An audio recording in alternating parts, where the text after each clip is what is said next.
Justin Blackmon is one of the easiest guys to talk to in the locker room. He's very conversational, very open, very honest, and very interesting. Here is Julian Blackmon. Yeah, it's fun. Get back with the guys. It's been electric, seeing the new guys, and just getting back into it. It's a good feeling. How nice is it? I was just going to say, can you see this defense taking a step, and what tells you that it can? Absolutely. I think that just having the same guys being back, we just have better chemistry, also as well as having the same coaching staff. I think guys are understanding the defense a lot more, so it's going to allow us to make a lot more plays.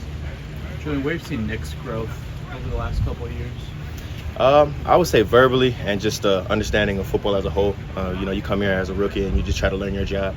I think it's getting to the point where he starts to understand everything, just how to fit every piece of the puzzle together. So he's doing a really great job.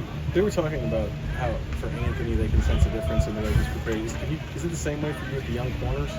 The guys who were rookies last year? Absolutely. Like those guys, man, they're very talented. I'm not really worried about the corners. If I see them in press, I don't got to worry about them just because they're just competitors, man. Those guys make plays, and they did that last year. So I'm excited to see the next step for those guys.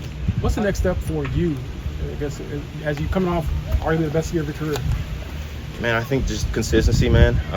Just trying to ultimately grow even more as much as I can. You never got it. That's what Coach always says, and I agree with that. So for me, I think the next thing is just understanding what else I can do. Like, what more can I do, and where can I put myself in better situations to make even more plays.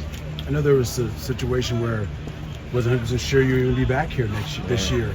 That being said, and knowing what you guys did last year, how excited are you to have the opportunity to be able to work with this group of guys to prove more to the league how good you guys could be? Man, I'm so excited. I'm glad everything got to work out. I love this organization. I love the community. And so I love the guys, man. Like, these guys are my best friends. And so it was easy for me to come back. When you get to the business part of it, I spoke on this earlier, you start to see what it really is, but you try to enjoy it as well. So, Julian, how different is it for Juju this year and being out here this time of year? I mean, you kind of had the same thing as a rookie where you're not able to practice a lot in the spring. How different is year two? It makes a big difference being out here in OTAs, just because you get more of an understanding going into training camp. You kind of get a good grounding where you can start, and then in training camp you try to build upon that. So I think it's really good for him to be out here. He can only go up from here as long as he takes those steps that he needs to. Julian, do you have any opinion one way or the other about potentially changing the schedule of the offseason like the NFLPA would like to do, where you get the longer break and all that? Man, I haven't looked too much into that right now, so I don't really have an opinion. Julian, it's really such a young position group behind yourself and Kenny. When did you realize that you've now become one of the elder statesmen, one of the more veteran guys behind Kenny Moore? I think it was probably last year when the rookies just started asking me a lot of questions. I'm like, why they ask me all these questions? They were like, who else I'm going to ask? I'm like, that's true.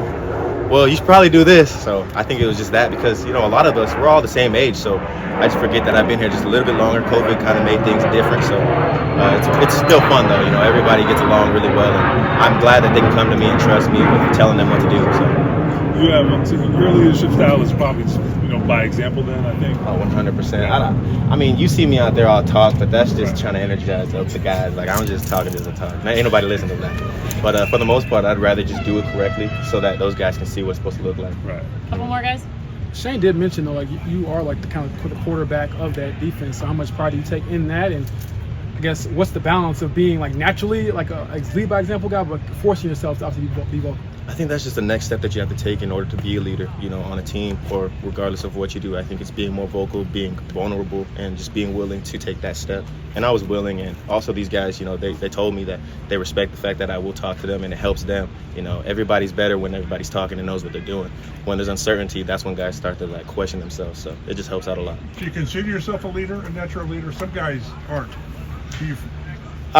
Yeah, I would say I'm a natural leader, but we all lead in different ways, you know what I'm saying? So it just depends on how you lead. Thanks, that's Julian Blackmon, easy to get along with and easy to listen to and easy to ask questions of. And I'm guessing that he's a lot of fun to play with as well. We'll see if at that strong safety spot, Blackmon can be the anchor of that secondary that it really, really needs to be as productive as it needs to. I take him at his word about the cornerbacks. The cornerbacks, big question marks of fans. But it seems like when you talk to anybody, whether it's players, coaches, whomever, there's a lot of trust in Jalen Jones and Juju Brents and Dallas Flowers. They feel like those guys can play. Kenny Moore, obviously. We'll see. When the fur flies for real in September, those guys are going to have to pony up or it's going to be trouble. We'll see if they're able to do it.